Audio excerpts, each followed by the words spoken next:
तर दिल्ली फिरून झाल्यानंतर आम्हाला जायचं होतं श्रीनगरला. एअरपोर्टला जाण्यासाठी दिल्ली मेट्रोची डेडिकेटेड ऑरेंज लाईन आहे की जी फास्टेस्ट आहे आणि जी तुम्हाला टर्मिनल T3 येथे सोडते. त्यामुळे आम्ही ती मेट्रो पकडली आणि अगदी 5 ते 6 मिनिटात दिल्ली एरोसिटी ते टर्मिनल T3 इथे पोचलो. फ्लाईटचा टाईम होता 10:15 वाजता आणि 9:15 वाजेपर्यंत आमची फ्लाईटमध्ये बोर्डिंग होणं गरजेचं होतं. चेक इन आणि लगेज ड्रॉप करण्यासाठी काउंटर शोधतच होतो. तेवढ्यात मोबाईलवर मेसेज आला की आमची एंट्री गेट नंबर 2 वरनं हलवून गेट नंबर 30 येथे झालेली आहे. आता ह्या गेट्समधलं अंतर खूप लांब आहे, कारण इंदिरा गांधी दिल्ली इंटरनॅशनल एअरपोर्टला जवळपास 60 गेट आहेत आणि तुम्हाला खूप फिरावं लागतं यासाठी. त्यामुळे जितक्या वेळेच्या आधी तुम्ही तिथे जाल तितकं तुमच्यासाठी चांगलं. असे अनएक्सपेक्टेड सरप्राईज तुम्हाला एअरपोर्टला गेल्यावरच मिळतं. अख्ख्या भारतामध्ये कडाक्याचा उन्हाळा चालू असल्यामुळे श्रीनगरला जाण्यासाठी टुरिस्ट क्राऊड भरपूर होतं. लगेज ड्रॉप आणि सिक्युरिटी चेकिंग झाल्यानंतर फ्लाईट बोर्डिंग अगदी आमचं वेळेवर झालं. फ्लाईटमध्ये चढल्यानंतर आम्हाला इतकी एक्साइटमेंट झाली होती, कधी एकदा काश्मीरला जातोय आणि काश्मीरची थंडगार हवा आम्हाला एक्सपिरियन्स करायला मिळते. फ्लाईट इन्स्ट्रक्शनचं ब्रीफिंग झालं आणि अगदी काही वेळातच प्लेनने टेक ऑफ घेतला. टेक ऑफ नंतर दिल्लीचा व्ह्यू बाय गॉड काय दिसत होता. हां, थोडी हिरवळ मात्र कमी होती, पण व्ह्यू जबरदस्त दिसत होता. एरियल व्ह्यूने दिल्ली शहराचं road network, metro network, city planning अगदी स्पष्ट दिसत होते. एक अर्धा तासाच्या वर होऊन गेला असेल. त्याच्यानंतर बाहेरची जॉग्राफीच एकदम चेंज झाली. अनाऊन्समेंट झाली की आम्ही श्रीनगरला पोहोचतोय. जबरदस्त व्ह्यू मिळत होते जेव्हा मी खिडकीच्या बाहेर होते.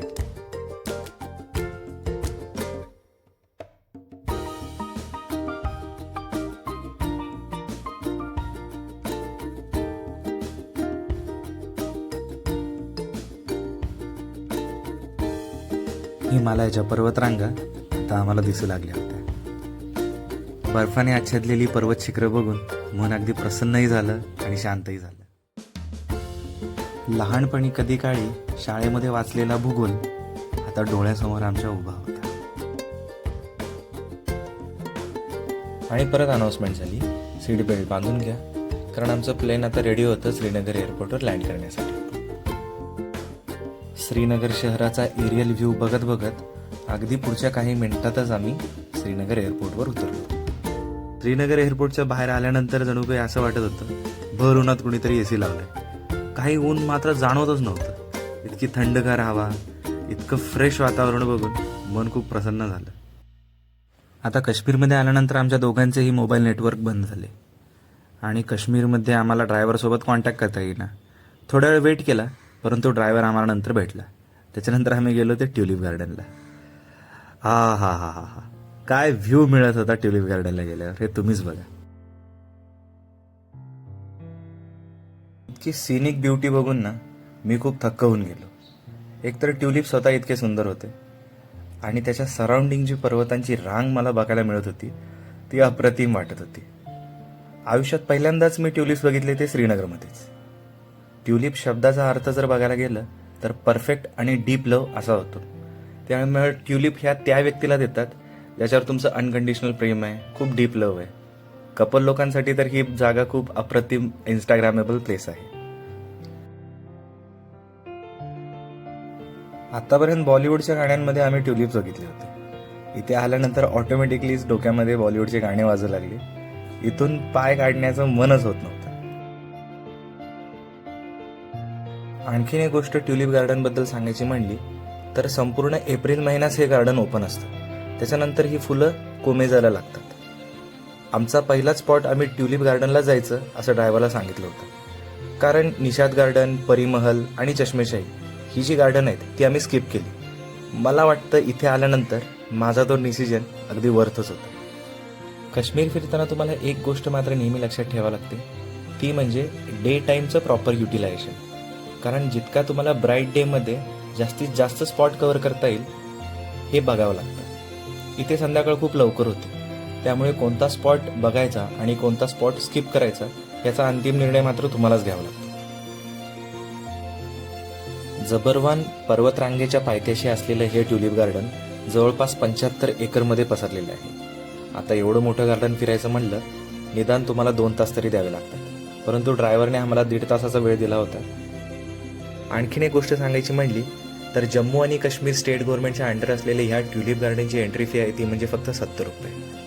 इथे फक्त ट्युलिप्सच नाही तर नाना विविध प्रकारची पहाडी फुलांचं सौंदर्य तुम्हाला अगदी 70 रुपयामध्ये अनुभवता येऊ शकतं. इथे प्रत्येकाने श्रीनगरमध्ये आल्यानंतर नक्की यावं असं मला वाटतं. इथे आम्ही मनसोक्त फोटोज काढले, व्हिडिओज काढले आणि अगदी मूड फ्रेश करून आम्ही निघालो आमच्या नेक्स्ट स्पॉटला, ते म्हणजे दल लेकमधली शिकारा राईड, जी की श्रीनगरचं सगळ्यात मोठं स्पेशल अट्रॅक्शन आहे. श्रीनगरचं लोकल पेय म्हणजे कावा, चहासारखं दिसणारे हे पेय पिऊन आमची शिकारा राईडची सुरुवात झाली. कावा पिल्यानंतर जाणवणारी थंडी ही थोडीशी कमी वाटू लागली. आता श्रीनगरमध्ये येऊन डल लेकमध्ये शिकारा राईड का करायची ह्याचं उत्तर हा सीनच तुम्हाला सांगेल. आमची शिकारा जस्ट चालूच झाली होती, इतक्यात काही लोकल्स त्यांचे प्रोडक्ट घेऊन आम्हाला विक्रीसाठी तिथे आले. वाव, डल लेकमधील ही संध्याकाळ माझ्या आयुष्यातील सगळ्यात सुंदर संध्याकाळ. अमेझिंग. दूरदर्शनवरतीच 90s मध्ये एक सिरियल लागायची, तिचं नाव होतं गुल गुलशन गुलफाम. त्याची सगळी शूटिंग या हाऊसबोट्समध्ये झाली होती असं आमच्या शिकारा रायडरने माहिती आम्हाला सांगितली.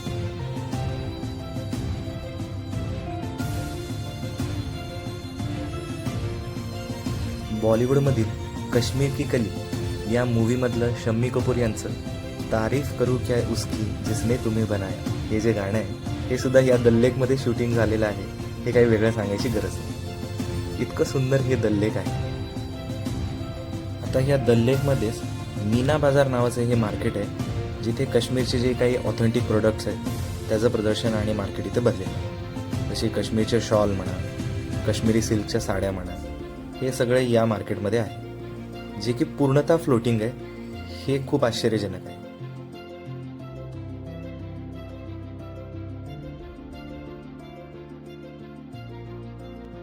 संध्याकाळच्या वेळेला हे सर्व मार्केट दल लेकची शोभा अजून वाढवत होतं.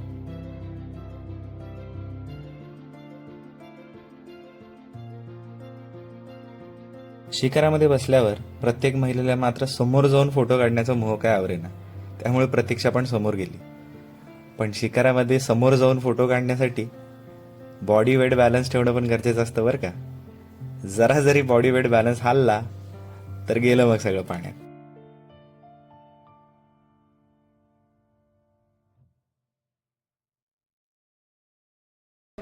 आम्ही आलोय शिकारा राईड करायला. तर शिकारा राईड इथलं स्पेशल अट्रॅक्शन आहे श्रीनगरचं. तुम्ही शिकारा राईड नाही केली तर तुम्हाला दल लेकचा ऍक्च्युअल व्ह्यू एन्जॉय करता नाही येणार. त्यामुळे मस्ट आहे, थोडीफार निगोशिएटिंग बार्गेनिंग पॉवर तुमच्याकडे असेल तर तुम्ही इथे नक्की या. खूप सुंदर व्ह्यू मिळतो संध्याकाळच्या वेळेला. आम्ही संध्याकाळच्या वेळेलाच आलोय आणि लकीली वेदर पण क्लिअर मिळालेलं आहे आम्हाला, त्यामुळे खूप मस्त वाटतंय.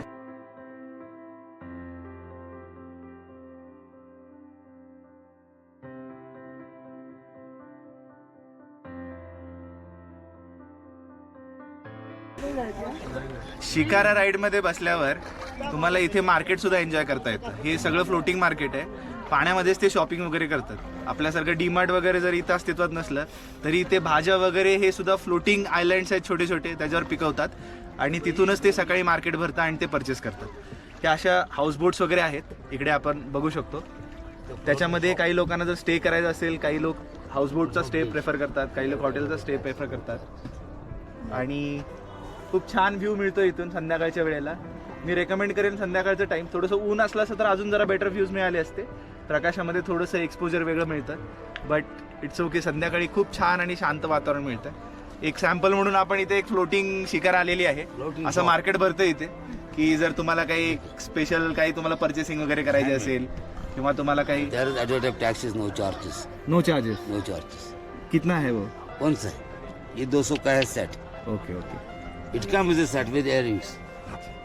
अशा वेगवेगळे जे खडे वगैरे आहेत, देने बिने के लिए लेता अशा वेगवेगळ्या खड्यांचे वगैरे तिथे त्यांनी ज्वेलरी आणलेली आहे. आणि आपण व्ह्यू बघू शकतो एक बॅक साईडचा. ते समोर जे दिसत आहेत ते गुलमर्गचे पहाड आहेत, जे आम्ही 23 तारखेला तिकडे जातोय 2 दिवसांनी, तिकडे फेज 1 आणि फेज 2 साठी.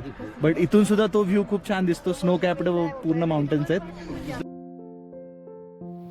झेलम नदीच्या अतिरिक्त पाण्यासाठीने बनलेलं आणि श्रीनगरचं रत्न म्हणून ओळखलं जाणारं हे दल लेक काही ठिकाणी 5 फूट खोल आहे, तर काही ठिकाणी 20 फूट. जम्मू काश्मीरमधील दुसऱ्या क्रमांकाचं सर्वात मोठं गोड्या पाण्याचं सरोवर हे दल लेक आहे. आणखीन एक स्पेशालिटी म्हणली की दल लेक तिन्ही बाजूंनी पर्वतरांगांनी वेढलेला आहे.